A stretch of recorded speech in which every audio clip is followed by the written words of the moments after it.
In this video, I'm going to talk about how to prepare the taking off for work below lowest floor finish WBLF for excavation topsoil by using Microsoft Excel.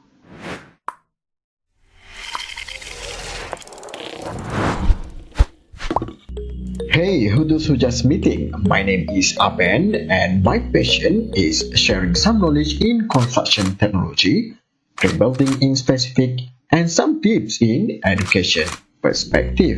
So if you are new here, consider subscribing. And at any point during the video, check out show notes in YouTube description below. I will list out all of the gear or tips or material I talk about, as well as some additional resources. Let's dive into the topic coming up. Untuk work below lower floor finish atau singkatannya adalah WBLF, kita akan mulakan dengan item A, iaitu excavation. Baik, so untuk item A, kita mungkin boleh copy direct dari sini. Kita akan mulakan untuk taking off. Saya copy as value dekat sini. Okay, so this one kita akan boldkan dia. Jadi untuk excavation pertama adalah excavation topsoil. Mengikut daripada BQ kita, dia kata excavate topsoil for prevention average 100 mm depth. Ini adalah selaras dengan notes yang drawing number 4 ya, drawing nombor 4 dekat sini, di mana notes ada menyatakan di notes number 2 excavation level topsoil adalah 100 mm. 100 mm dimasukkan di sini adalah 100 mm depth. Alright, ini adalah 100 mm depth. Jadi kita masuk dekat kita punya take it off. So macam mana kita nak mula?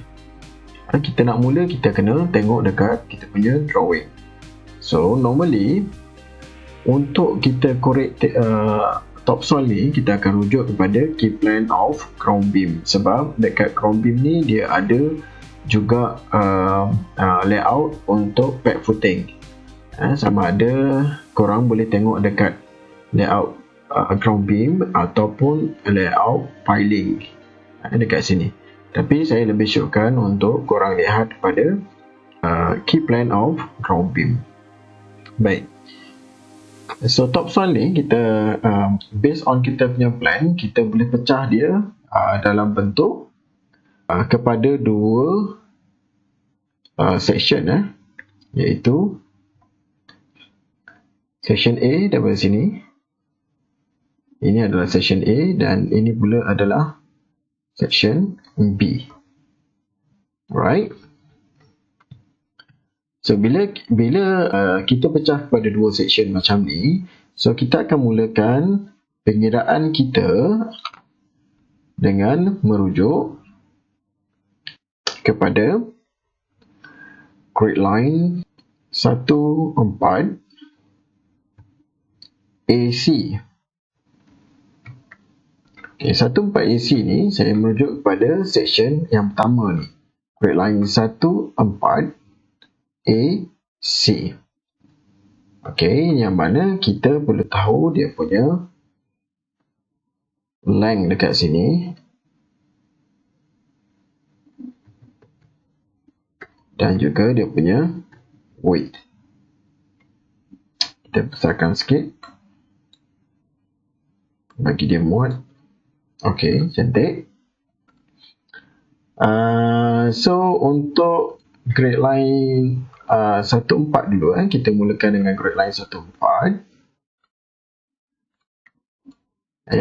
Grid line 14 ni yang membawa maksud pada length 14. Kita ada 3.6 tambah 3 meter and plus 3 meter. So we're gonna have our distance 9.6 meter here, center to center. And for grid line 14, we have to add with the foundations. So we have to refer to the grid line number 1 first. So along the grid line number 1, which one the largest? The tip is we have to identify the largest foundation for the grid line number 1. So here we have F1, F2 and F1. So here we're gonna add with the add foundation here. Okay, so saya letak short form dia FDN sebagai foundation. So yang kita kena tambah adalah pada grid line 1, 4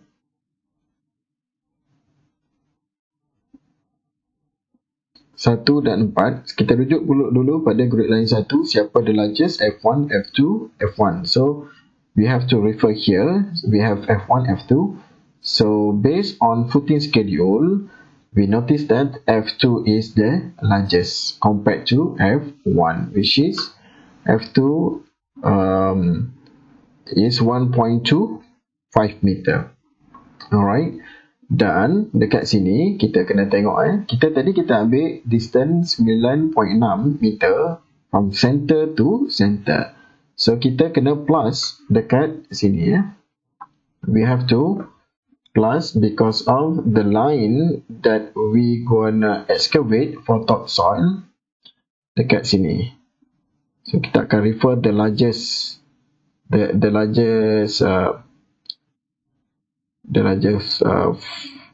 footing. Alright. So along the way ni kita akan refer kepada F2. So means kita kena tambah dekat sebelah ni adalah separuh F2. Okay, for F1 we're gonna add half in bracket half of F2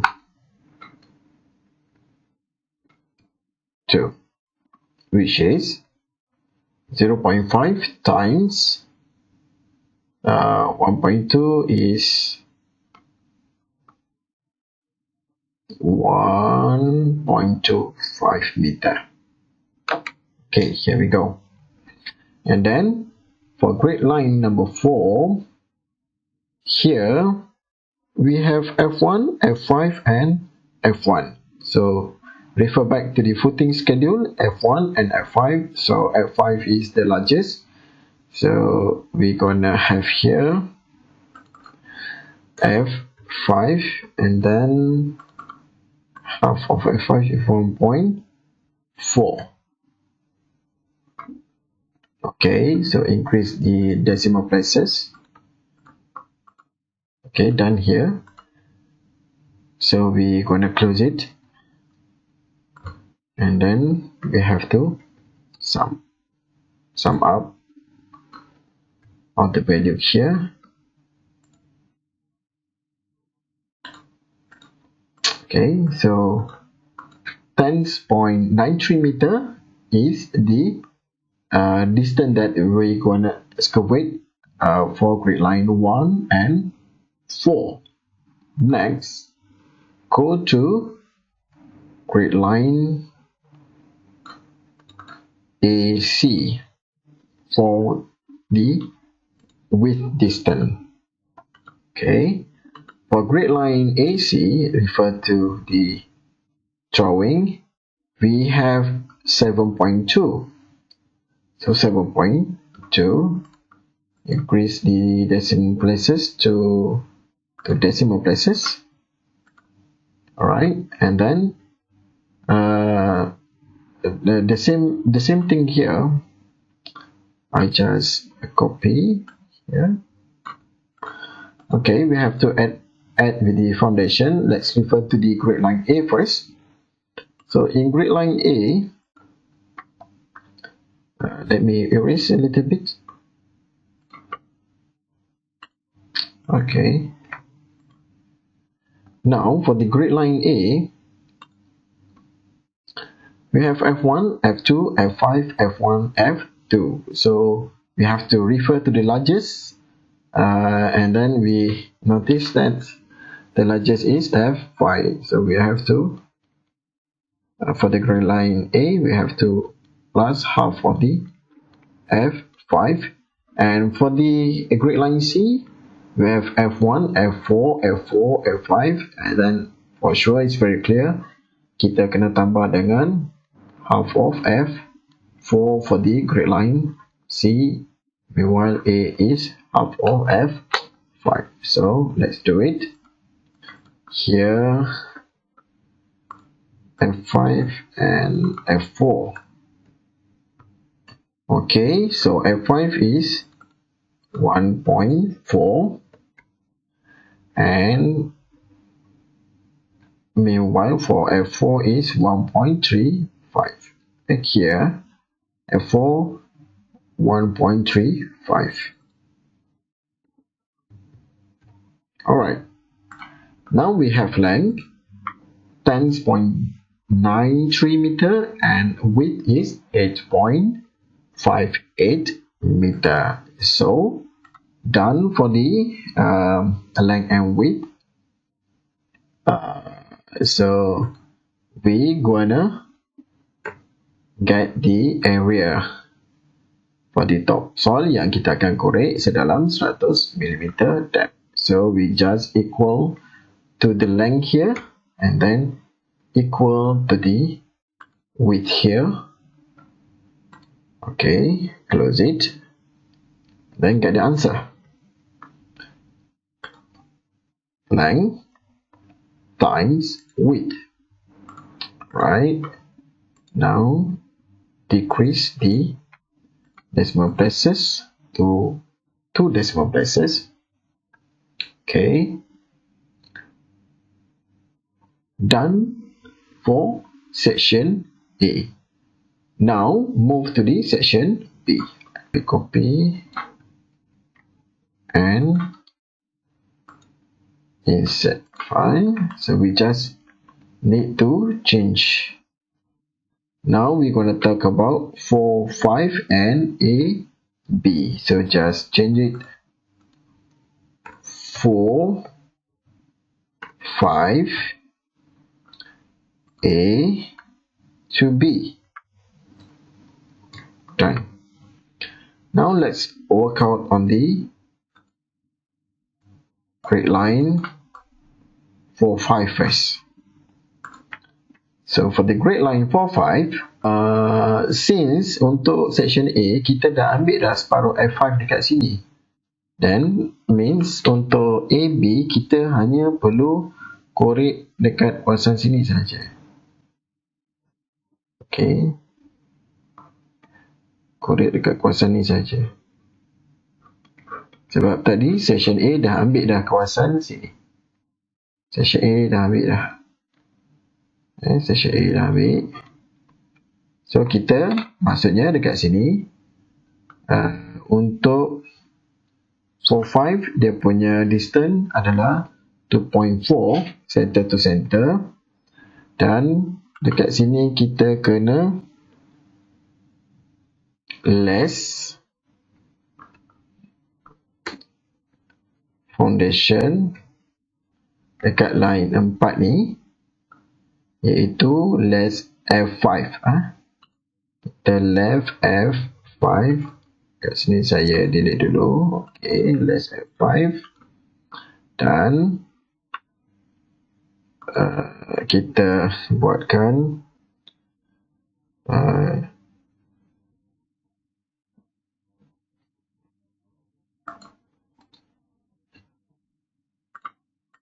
okay, kita kena tolak dan juga kita kena tambah.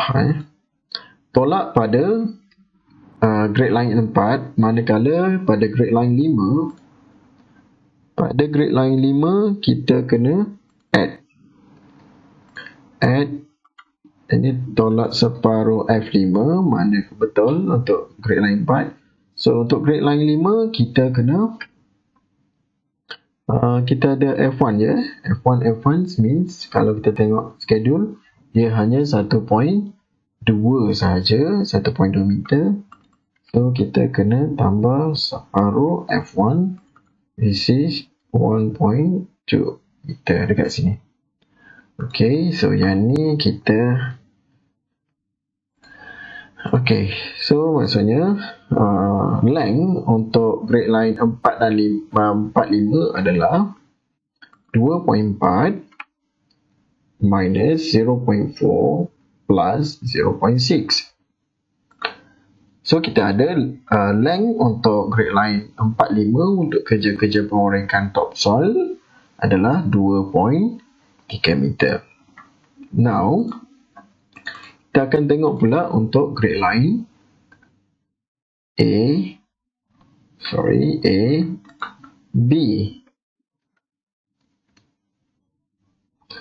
So grade line AB kita tengok dekat drawing AB. Dekat AB ni, kita tengok dulu untuk grade line A. So, memandangkan kita dah korek grade line A tadi, F5. So, adalah praktikal untuk kita continue sahaja F5 sampai hujung. Kalau tak nanti, kita bila sampai hujung grade line 4 ni, kita kena masuk balik sikit. Jadi, tak praktikal lah. Jadi, kita akan terus je dengan F5. Jadi untuk case grade line pada A, kita akan tambah separuh F5, okay, maintain. Kemudian rujuk kepada grade line B. Okay, grade line B ada kat sini.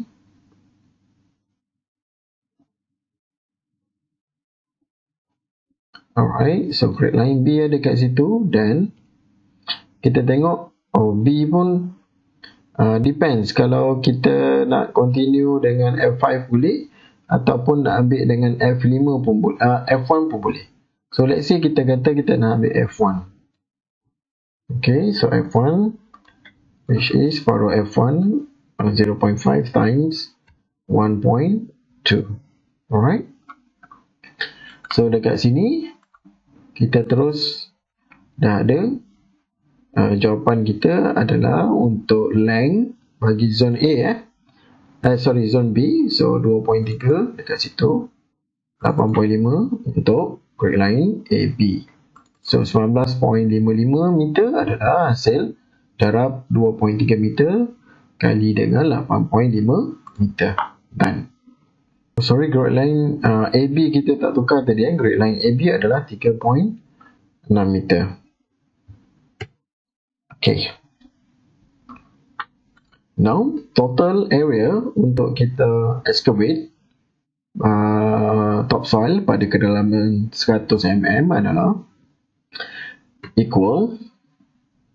Kalau dua ni terpulang lah, awak nak buat 93.68 meter plus 11.27 pun boleh, atau awak nak sum pun boleh. Sum tab sum, dan awak akan dapat 104.95. Okay, so dekat sini kita akan close sebagai tanda kita dah habis lah untuk topsoil. Dan tutup, kita boleh bold.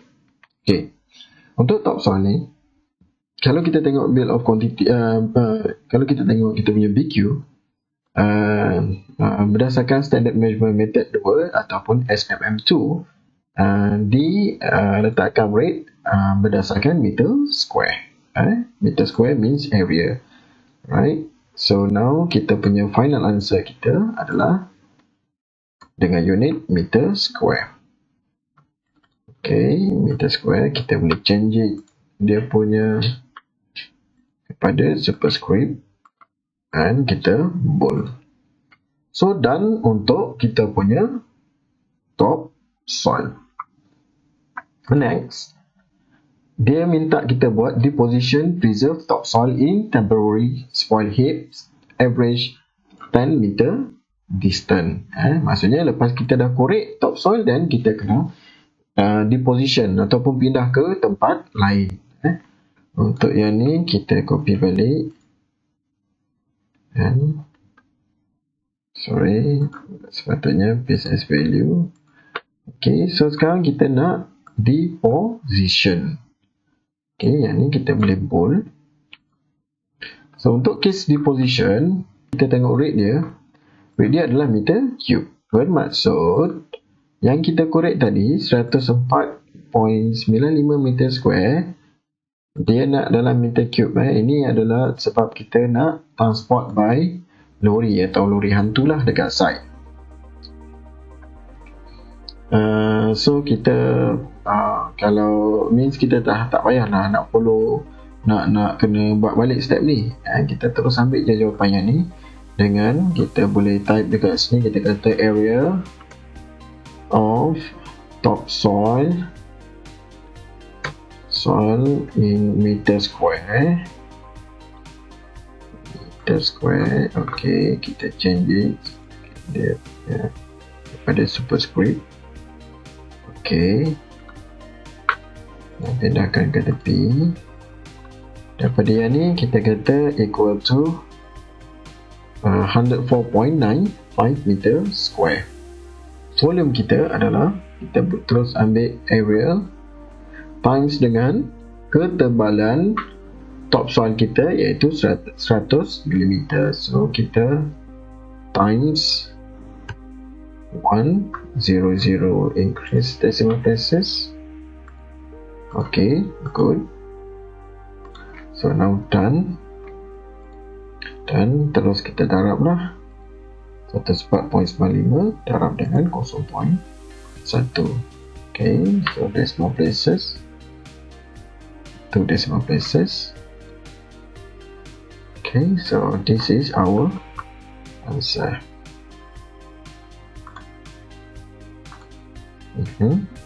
Bold. Dan saya nak copy je dia punya unit dekat sini. Tapi kena ingat unit ni perlu diubah lah kepada meter cube. Alright, so itu saja untuk kita dah cover bagi excavation untuk topsoil. Kita korek dan kita deposition. Okay, dua benda ini kita dah cover. Alright, so itu saja untuk yang ni. Terima kasih. Nanti kita akan jumpa dalam excavation ground floor slab pula. Kita akan cover yang ni pula nanti. Thank you. Bye-bye. So guys, hopefully this method or tips is useful for you. And if you have others method, please feel free to share and let me know in the comment section below. So thanks for checking out this video. Subscribe and ring the bell if you haven't yet. Until next time, Kika Channel is bringing you the best tip and knowledge in construction technologies, team building and education perspective. Keep crushing it and we will talk soon.